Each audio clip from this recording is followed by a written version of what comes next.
मिलिंद, असं आहे की आमचं मत असं आहे की हे विज्ञान आहे, ज्ञान आहे, शास्त्र आहे की जे काही आहे, पण श्रद्धा ही सगळ्यात महत्वाची आहे. श्रद्धा विश्वास रूपिणव.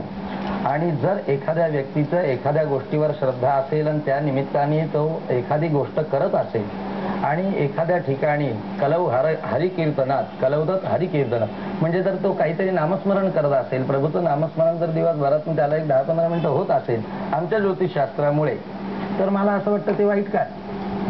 ते वाईट काय? दिवसभरात आपण आपल्या उद्योगामध्ये अगदी दिवसभर व्यापलेलो आहे.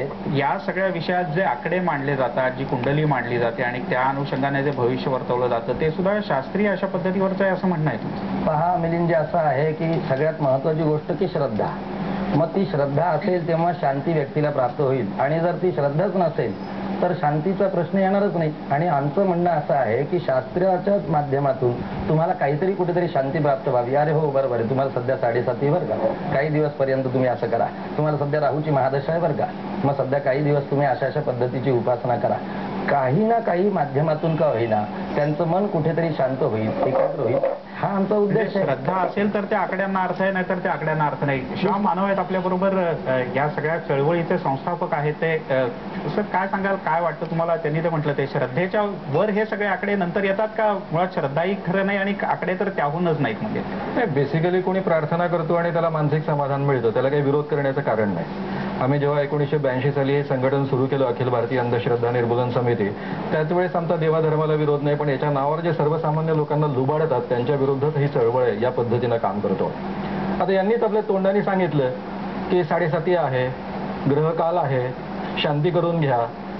बेसिकली जर आयुष्य माणसाचं आधीच ठरलेलं असेल तरच भविष्य सांगता येत. आणि जर आपलं आयुष्य आधीपासून ठरलेलं आहे ग्रहगोलांमुळे, त्यांच्या स्थितीमुळे, त्यांच्या कालगणनेमुळे, तर खऱ्या अर्थानं त्यामध्ये बदल करण्याचं सामर्थ्य या ग्रहशांतीमध्ये येतं कुठून? हा केवळ ज्योतिषांच्या पोटाचा मुद्दा आहे. मी केवळ यावर बोलत नाहीये. पहिलं अखिल भारतीय ज्योतिष संमेलन 1985 साली पुण्यामध्ये भरलं होतं, तेव्हापासून या शास्त्राला आपण आव्हान देतो आहे.